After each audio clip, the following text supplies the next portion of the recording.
Let's go ahead and do the interview, and then I'll finish off with some music afterward. So just tell me who you are. So I'm PJ. I release music under the name Yseulde. Yeah, I'm from Sacramento. Born and raised. Never really lived anywhere else.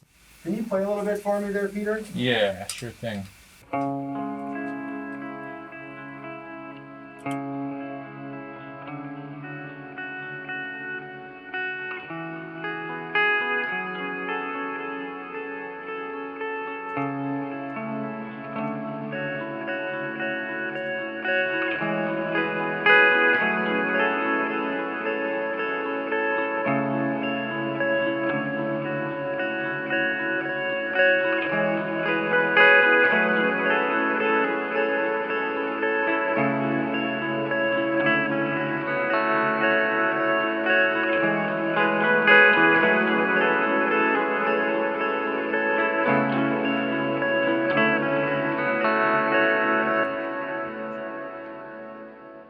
Listening to your music, I go back and forth between wondering if I'm hearing any keyboards or if it's all guitar as a source. Like, is the guitar triggering everything, or is there other instruments coming into it? For the most part, yeah, it's just guitar. I think when I started, I was a teenager when I first was kind of like getting into playing ambient music, and a lot of it was like I saw Robert Fripp opening for a band called Porcupine Tree, which dates me a little bit. But it was he was just doing his like Frippatronics thing where he's just looping and changing and synthesizing, so the guitar sounds like nothing like a guitar, and I went, oh, I want to do that. So I kind of started getting into just how do you take it and make it into something else. Can you describe your setup here of what we've got going on? Basically, I play guitar. It goes through sort of like a series of pedals and loops and doodads before going into an amp, and I try to keep it kind of minimal. Like, I think a lot of ambient music these days, you kind of have like the gear porn aspect of it. I don't really like the idea of sort of being married to like, I need this kind of equipment. It needs to be this thing, and this thing, you know. I think it's a bit like recording your own meditation, or like it. I kind of think of it as almost like journaling, you know, where it's I do it and then that's that thing, and I can put it out and say, okay, this is, you know, kind of like how there were the Eno albums that were like, this one's, it's like Thursday afternoon, you know, and it's like, okay, so that's implies, I assume, that he spent a Thursday recording that album, you know. There's a certain amount of risk in what you're doing. Even with a limited amount of devices and technical pedals and things, you're still dependent on that to get your sound out. So one thing that will come up is I'll start a song, and bear in mind it's a loop, so if I mess up when I'm doing that first part, it's going to play over and over and over and over and over. So you're married to it. Yeah, I'm married to it. So it's like if something is either like the wrong timing, if I play it one too many times, or if I get a note wrong or something, like it's gonna come back every single. So I just have to at some point I have to like bail out and just go like no, we can't, you know, which is embarrassing, obviously, because you want to seem like you have like you're you know there and prepared. Right. But so that's an element of it. There's also the element of like, if one thing breaks, I might be out of luck, you know, since it's a solo act. If I make a mistake, there's one person to look at, and it's the person who just messed up. There's no real like getting your footing back if you do it wrong, because it's a loop. So it's going to be there, and it's going to come back. That's what's really fun about it, actually, is that it's almost funny if it's not horrible. Like, if you're in the right setting, it's funny because you can wait, and in about 15-20 seconds, you're going to have this horrible moment come back. Well, let me ask you this, though. So everything is cassette then? You're recording everything onto cassette? Yeah. Okay. For the most part. I think it started as kind of like a setting myself up with things where I go, okay, I only have this much sort of real estate of things that are available to me, so that I'm not diving into plugins and all that. But I think when I started out with the tape thing, it was definitely like, it was pretentious, kind of just, oh, I'm gonna do, you know, analog or nothing kind of thing, and it's warmer and all that. And I think the further I get into it, one, I'm listening to more and more stuff that's recorded in all kinds of different ways, and I'm like, it's fine. You can whatever gets you to where you need to go. So these days I think I'm using the tape stuff or the cassette hiss as more of like it's almost an instrument, you know, especially when you get into like, I'll record it and then I'll slow it down a little bit and I'll, you know, change the speed while it's recording and all that kind of stuff to kind of get something that's specifically like an Yseulde release every single time. I don't think that it would work if I went and recorded it a different way at this point. Right.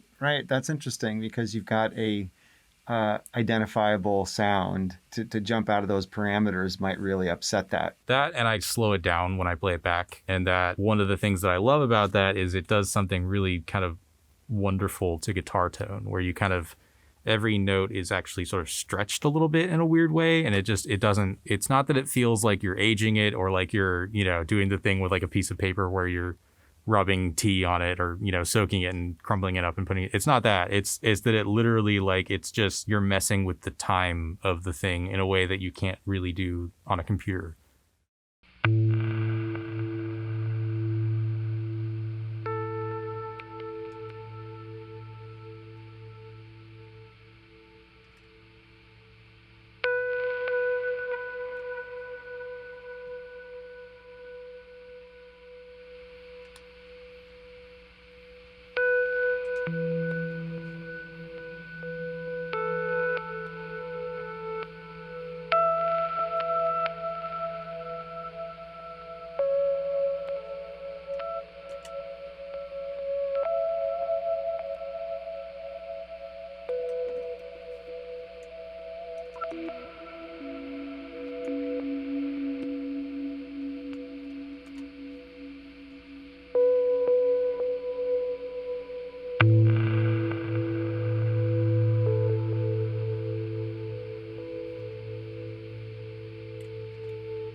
So maybe we'll move to that then. Talk about composing. How do you what's your method? So I'm technically not a very good guitarist. So it's a lot of it is just kind of going by ear and looking for how things are layering together and looking for things that sound kind of like emotionally resonant or something with my kind of limited technical palette. And so that's all getting recorded, and then is that next stage, is there another layer of composing that happens there, or is it important that what we hear you could play live if needed? It's usually it's minimal overdubs. I mean, I think I do overdubs, and I like the idea of something that's a little bit more elaborate and kind of works more with multi-tracking and all that kind of stuff. But I guess I don't have the patience to really like come back over and over again to a song, and usually it's like if I don't get it on the day that I wrote it, then I don't end up really going back to it. I've had times where it's, I did an album of stuff where it was like everything was recorded with my amp outside so that it was picking up like bird sounds and train sounds that like barely come across on the recording, but there's just a little bit of it there. Yeah. And that was kind of like specific to that one where I'm going, okay, I want it to have this element going on. What's that album? I think that's on Please Don't Move to Sacramento. So it was one track on there. It wasn't the whole album was recorded. It's not the whole album. No, I mean I think most of that album is recorded with the amp outside. Yeah. Just because the neighbors at my practice space on the day that I can go and work there are always playing like top 40 music next door. So I was just like, well, there's only one way I can do this.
You mentioned meditation. Mm-hmm. Do you think about the visual space that you create whenever you're playing music? I do. I make a point of kind of trying to have something to look at anytime I play live.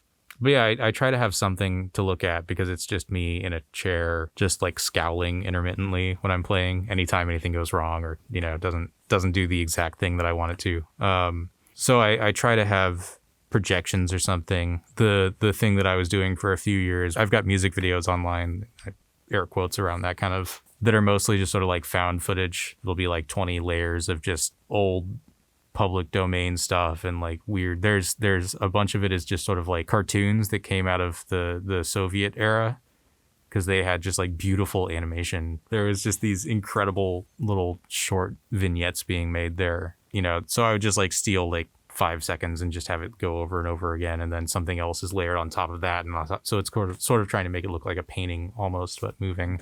But I think you were maybe asking more about like the way that other people visualize. You were talking more about an actual visual for other people to see. I'm just wondering for yourself what's going on as a creator. I'll kind of go back when I'm like titling songs. I'll look at them and I'll go, well, this kind of sounds like this, or this sounds like this, or and especially like really early on my early stuff, I would just call something like river ghost, you know, or rabbit, you know, and it would just be like, okay, it sounds like water bug, you know. And then I kind of got a little further in and making it have something to do kind of with my own, either like where I was emotionally, or, you know, mental health, or what's going on in life. Am I really tired? You know, how can I like frame this mundane thing in a really sort of like gigantic and depressing sounding way? So like, you know, there was one album called Dawn Avoids Me. I think one of the tracks was called like Buried Daily and all that kind of, and like really I was just talking about like, okay, I was working a job where I got up at 3 a.m. and fell asleep at noon, and I never really saw the sun, you know? Yeah. But saying I never see the sun doesn't sound as cool to me as Dawn Avoids Me. I think a lot of the time it's like I just kind of blank out, and we'll write the music and then go back to it and go like, what can I kind of impose onto this that isn't too direct and kind of lets people kind of do what they want with it. I like to put kind of almost like a mythological kind of undercurrent to it, where it's like, if you want to, you can approach it this way and go like, what's kind of getting left here that I can look at and try and piece together, but like it's not necessary. It's sort of like it's extracurricular.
Man, that was wonderful. Thank you. That was wonderful. I just can't get past the fact of how this building of suspense, whenever you've layered in all of this sound, and I'm looking at you with your hands on your get out of this? That I see how you got out of that. Yeah. But just the longer you wait, the more anticipation and even like pressure to get it right. But yet you're incredibly relaxed while you're playing. I'm just wondering, how much of that is going through your mind whenever you're layering in these pieces? The thing that I think about the most when I'm doing that stuff is I'll have something where I don't have the right note happen or something, and I'm in the middle of it. You know, it's a lot of like, how can I get out of this situation and make it work right? Like in that song, Permanent Bloom, when I'm getting from kind of the droning like middle section into that sort of like coda at the end, I'll have that thing where I go, oh, what's the note here? You know, and hit it and go, oh, nope, that wasn't it. And have to kind of like start over the secondary loop that I've got going. So that's something that I think about a lot when I'm doing that. But in terms of like, what am I going to add here? I don't know, you just kind of find your way through it, you know. You just kind of I've got a handful of elements in front of me, and I can do what I can do with them, kind of thing. Abrupt endings, right? So there's definitely, I've noticed this in your tracks where, because as a DJ playing them, it's like I got to listen to this first, right? Because I don't know if it's me, like this, is it on my end, or is it part of the thing? Just talk about that. Talk about that, using that as an aesthetic. A lot of the weird sort of like quirks that you might kind of come across are really just a solution, like a bad solution to some sort of problem that I have. So like I don't have a good way of, like, I could fade out a song, but I can't, like, because it's all loop based, I can't sort of go like, okay, I want to peel the layers off a little bit. Since I'm recording stuff in one take, it's kind of like I have to just get, you know, I'm checking my watch and I'm going like, oh, you've been recording this for 15 minutes. You need to just end it, you know. Or it'll be when I'm mixing it out, I just go like, okay, I want it to drop off like this. It's also probably, again, going back to like the earlier kind of pretentious aspect of using tape. It's kind of like hand signaling it a little bit, going like, hey, this thing happened, you know, did you hear that tape thing happen? I enjoy that aesthetic because it's the hand of the maker, right? And it's revealing that, and, you know, all that detritus that ends up getting cut out for the professional sound is actually tasty and full of texture and, you know, interesting. Yeah. I grew up on a lot of stuff that sort of was like, I guess you would say it was like fetishizing older media and all that kind of stuff. I think I kind of got in the habit of going like, oh, well, you know, if it's old, it's going to be cool. So I think now less and less people are doing that. Like, and it's probably a good thing. You know, I think at some point we have to let go of the tech nostalgia thing, because it's not going to lead you somewhere necessarily that interesting. How does so you grew up in Sacramento. Mm-hmm. The oral experience of living in Sacramento, does that connect to the music at all? Can you see any correlations there? Where you are is always going to live in your head a little bit. I don't think I can separate it from Sacramento necessarily, but I couldn't really explain to you how it's tied in. So much of it has to do with the journalistic thing. Part of it has to do with the experience of being like a shift working person in this city that's getting more and more expensive. The cost of living is going up, you know, wages are stagnating here. Like you're inevitably going to end up journaling that out in the form of like complaining about city management in the track list of an album that 8 people are going to listen to, you know?